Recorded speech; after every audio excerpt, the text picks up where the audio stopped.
양육. 예. 여러분, 양육한다는 말은요, 자라기 때문에 양육하는 거예요. 콩나물에 왜 물을 줘요? 왜 양육을 해요? 자라기 때문이에요. 하나님은 우리를 보아와 같이 버려두지 않으신다고 말씀하시는 것이 이사야서에 있어요. 우리를 거듭나게 하셨어요. 영적으로 다시 태어나게 했어요. 태어났으면 평생 어떤 사람들은 깐난아이 신앙으로 사는 사람이 있어요. 주변 사람들이 계속 돌봐줘야 돼. 계속 그 사람만 다독거려야 돼요. 이게 얼마나 힘들어요. 태어났으면 자라야 합니다. 유치원생이 되고 국민학생이 되고 중학생이 되고 나중에 청년이 되면 마땅한 자기가 감당해야 할 직분, 사명, 사역 이런 것들을 감당함으로 우리 교회 어느 구석에서 어느 분야에서 자기가 청년으로서 또는 장년으로서 믿음의 장성한 자로서 자기 일을 감당해야 되는데 맨날 칭얼대고 맨날 시험 들었어요. 맨날 아파요. 나 교회 안 갈래요. 남편 때문에 교회 못 가겠어요. 아내 때문에 나 교회 안 갈래요. 이런 신앙이 작년에도 그랬는데 올해도 또 그렇다. 그러면 양육, 성장, 장성하지 않은 거예요. 5년 전하고 저하고 심성이 달라야 되고 같은 김병준인데 성품이 달라야 되고 인격, 인품 이게 다르게 나타나야 되는 거예요. 근데 많은 사람들이 뭐에만 집중하냐면 복 받는 거에만 집중해요. 은사 받는 거에만 집중해요. 복 받는 거 좋지요. 중요해요. 은사, 성령의 가장 은사 중요해요. 성령 받아서 방언도 하고 예언도 하고 각종 은사가 나타나는 건 중요해요. 근데 그게 목적이 아니에요. 그 받은 은사와 복으로 뭘 하라는 거예요? 그걸 도구로 사용해서 나를 성장시키는 거예요. 어디까지? 예수님을 닮는 데까지 성장시키는 거예요. 그리스도를 본받아 살라. 그리스도에게까지 자라라. 성령은 수없이 우리에게 권고하고 계십니다. 이제 오늘 본문을 살펴보면요, 우리를 복음으로 구원하셔서 거듭나게 하셨어요. 영적으로 다시 태어나게 하셨죠. 그런데 그렇게 해서 그냥 방치하시는 것이 아니라 하나님은 우리를 자녀 삼으셨기 때문에 자녀처럼, 자녀는 양육합니다. 그래서 양육하신다는 말씀이에요. 근데 양육하는데 그냥 무대뽀로 양육하는 게 아니고요, 목표를 세워놓고 양육하십니다. 그 목표가 어디냐면 아까 디도서 4장이 아닌 에베소서 4장입니다. 여기서 나오는 이 에베소서 4장하고 제가 혼동을 해서 그랬어요. 에베소서 4장 15절 우리 한번 다 같이 한 목소리로 합독해 보시겠습니다. 시작. 오직 사랑 안에서 참된 것을 하여 범사에 그에게까지 자랄지라. 그는 누구냐? 머리이니 곧 그리스도시니라. 아멘. 할렐루야. 네. 누구에게까지 자라라고요? 예수님께까지 자라라. 이게 양육 목표가 되십니다. 여기서 범사란 말은요, 교회에서만 인품이 드러나고 교회에서만 신앙인처럼 보이고 교회에서만 인격이 고상하고 이런 게 아니라 범사에 집에서도 가정에서도 사회에서도 직장에서도 논밭에서 일할 때도 일꾼들이랑 있을 때도 나보다 더 높은 사람들이랑 있거나 나보다 낮은 사람이랑 있을지라도 누구랑 있는 상황 속에서도 나의 삶의 현장, 그 속에서 내 삶의 내용이 예수님을 닮아가는 것, 그 범사에 그렇게 하라는 거예요. 평소에 내 삶에서 드러나는 내 인품, 심성, 이 삶의 내용, 이런 것들이 예수님의 향기가 평소에 드러나야 되는 거지, 그렇지 않고 교회 와서는 고상한 사람인데 집에 가서는 폭력적인 남편 또는 폭력적인 아내, 요즘은 뭐 남편도 얻어 터지고 사는 시대 같아요. 폭력적인 아내가 있다는 뜻이죠. 그렇게 살면, 그렇게 행하시면 안 될 줄로 믿습니다. 그래서 오늘 말씀의 요지를 먼저 말씀드리면, 하나님이 은혜로 양육받는, 하나님이 악으로, 하나님이 악감정을 갖고 양육하시는 게 아니고요, 하나님이 주실 수 있는 모든 선물, 은혜라는 말이 선물을 뜻하거든요. 모든 선물, 복도 들어가고 은사도 들어가고 모든 것, 그 은혜를 우리에게 담뿍 주셔서 우리를 양육하셔요.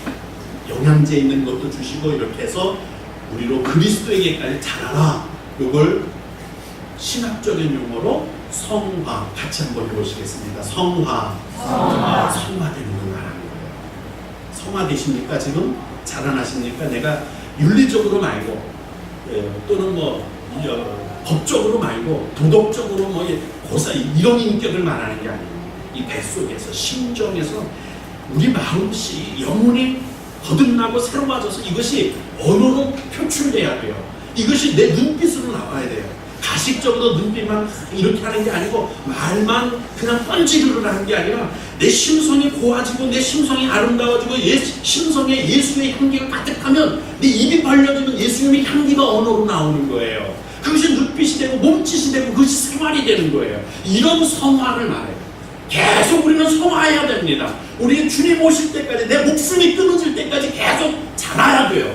그러다가 한순간에 멈추는 때가 와요. 내 목숨이 끊어지거나 주님이 재림하시면 성화가 멈추게 됩니다. 멈추게 되면 거기서 고정성결에 들어가요. 성결이라 그때를 성결이라. 고정성결에 들어가면 더 성화되지도 않고 더 타락하지도 않은 정지선에 들어가요. 그때 그것이 어떤 사람은 하늘에서 해와 같이 빛나기도 하고 어떤 사람은 별과 같이 빛나기도 하고 별과 별의 영광이 다르기도 한데 우리가 하늘나라에서 사는 모습이 달라진 거예요. 하늘나라 영원한 내 모습이 달라요. 지금 성형수술하는 사람이 그거 아무리 몇백만 원 들여봤자 8, 90세까지 가면 끝이에요. 보톡스 맞아봤자 소용없어. 근데 성화되는 보톡스, 성화되는 이것도 수술이라고 할지 모르겠네요. 아니 변화지요. 성장이죠. 그 성화는요 영원히 여러분과 저를 아름답게 할 줄로 믿습니다. 할렐루야. 이게 가장 중요한 거예요. 그래서 어떻게 하나님이 우리를 은혜로 양육하실까 세 가지를 살펴보고자 합니다. 첫 번째는요, 아까 읽을 때 정독하다 보니까 눈에 쏙쏙 들어온 거 있었죠. 첫 번째는요, 버려야 할 것입니다. 버려야 할 것. 버릴 것들을 버리게 하시는 은혜. 이거 내가 버리고 싶다고 버려지는 게 아니에요. 중독된 거, 습관, 이거요 절대로 못 버려요. 화투에 중독된 사람, 도박에 중독된 사람, 그거 못하게 손가락도 끊어보고 손목도 끊어가고 벌벌벌 떨면서 또 가서 또 안 돼요. 못 끊어요. 죄에 오염되고 죄에 중독된 거 절대로 못 끊습니다.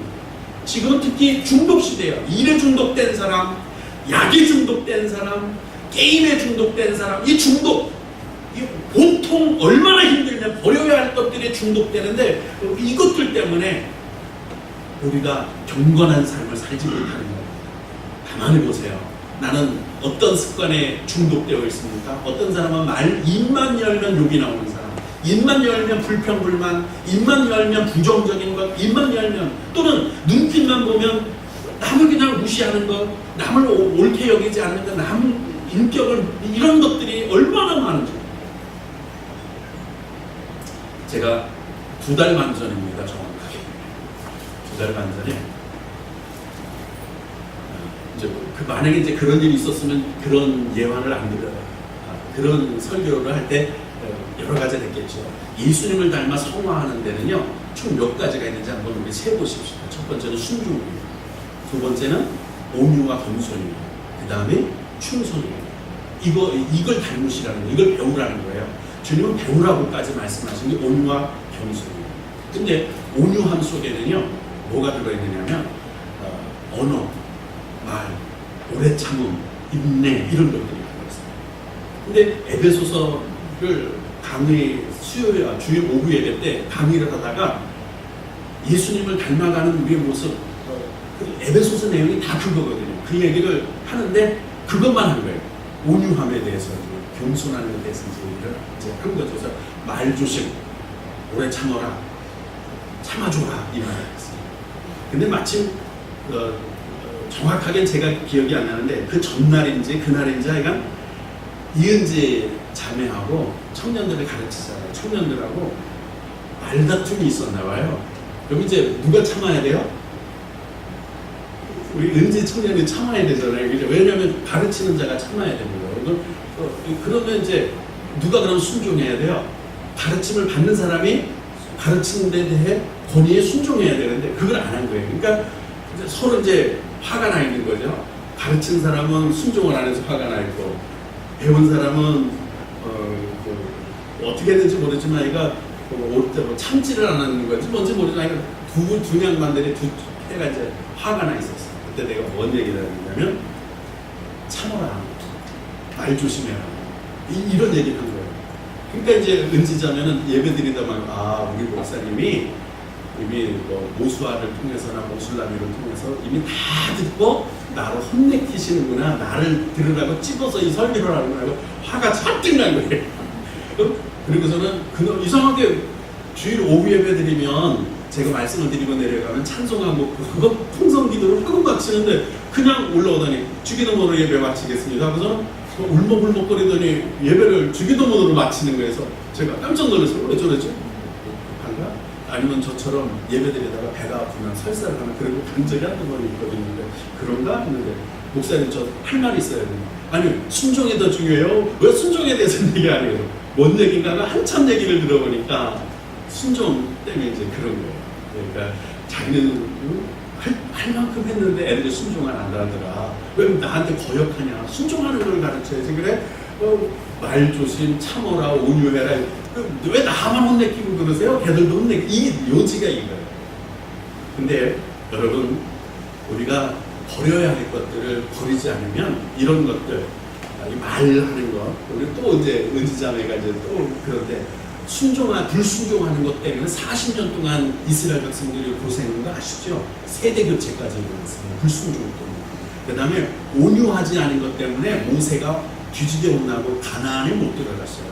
온유해야 돼요. 겸손해야 돼요. 충성해야 돼요. 이 네 가지가 예수 닮는 골격이거든요. 이게 성화예요. 이런 것들을 위해서 우리가 해야 할 것들이 있는데 버려라는 거예요. 버리라는 거예요. 그래서 우리를 양육하시되 경건하지 않은 것, 이 세상 정욕 다 버려라. 첫 번째 은혜가 뭐냐? 버리도록 해주시는 은혜입니다. 계시록 22장 마지막 장, 성경 맨 마지막에도 이렇게 말해요. 두루마기를 빠는 사람의 복이 있대요. 두루마기가 뭔지 아시죠? 우리 한민족의 고유 정장, 한복 위에 있는 그 두루마기, 제가 성탄절 때 하고 송구영신 때 입는 두루마기, 어르신들은 다 한복을 가지고 계신 거예요. 그 두루마기는 정장이에요. 그걸 빠는 사람들은 복이 있다, 그렇게 말씀하세요. 또 예수님이 제자들에게 손과 발을 씻기시면서 씻지 않으면 나하고 상관이 없다고 말씀하셨고, 제사장들이 성전에 드나들 때는 물두멍에 손과 발을 씻도록 하셨어요. 씻어야 주님과 관련이 있다는 거예요. 그래서 우리도 회개하고 씻어야 할 줄로 믿습니다. 버릴 걸 버리라는 말씀이에요. 출애굽한 이스라엘 백성이 광야에서 40년 생활을 마치고 요르단을 이제 해서 요단강을 건너가요. 지금 요르단이 그 나라, 그 땅을 차지하고 있죠. 그 딱 건너자마자 첫 번째 지역이 뭐냐면 길갈이에요. 길갈.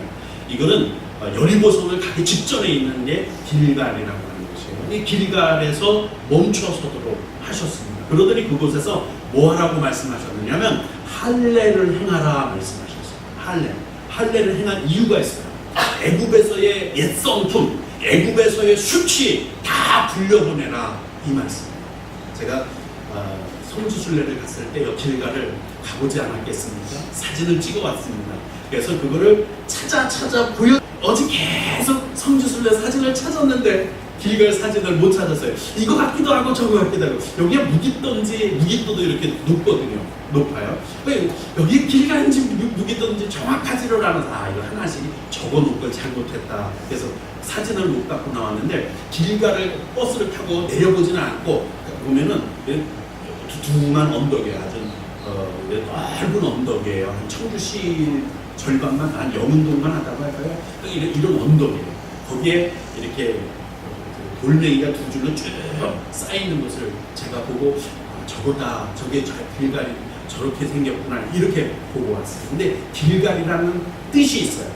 길갈은 굴려보낸다라는 뜻이에요. 여러분, 죄의 향락이라는 거 오죽하면 습관이 들겠어요?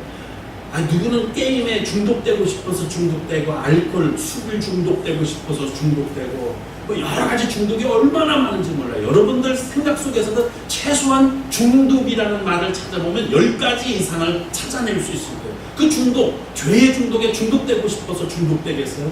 근데 세상의 한낱 옛성 부은이 얼마나 죄를 좋아하는지 죄를 지난철처럼 끌어들이는 거예요. 자석처럼 끌어당겨요. 뿐만 아니라 죄도요, 마치 출애굽해서 하나님의 나라를 향해 가려고 하는 우리를 애국 군대처럼 추격해요. 우리를 아주 잡아 끌어당기려고 해요. 그 죄가 우리를 추격하는 정도가 얼마나 심각한지 죄에서 일반 사람들은 벗어날 수가, 모든 사람은 다 벗어날 수가 없어요. 막 우리한테 막 죄가 눈덩이처럼 굴러가요. 근데 거꾸로요, 은혜를 받으면요, 내가 높은 곳으로 올라가요. 품격이 있다고 그럴까요?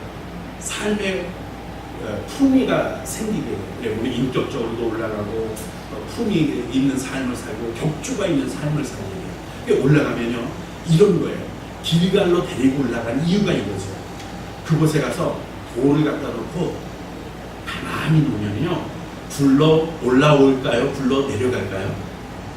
굴러서 나한테서부터 뚫뚫뚫뚫 굴러내려가요. 우리가 삶의 격조를 높이고 예수의 생명으로 점점 올라가면은요, 내 죄가 나한테만 굴러오는 게 아니라 가만히 있어도 죄가 뚫뚫뚫 굴러내려가는 거예요. 나한테서 죄가 막 굴러내려가요. 죄를 끊으려고 애쓰고 몸부림치지 않아도 가만히 있으면 죄가 다 떨어져 굴러내려가요. 그러니까 흔들면 다 떨어져 둘둘둘 굴러내려가요. 이게 길갈입니다. 죄는요, 내가 몸부림친다고 끊어지는 게 아니에요. 담배 끊어보는 사람은 알 거예요.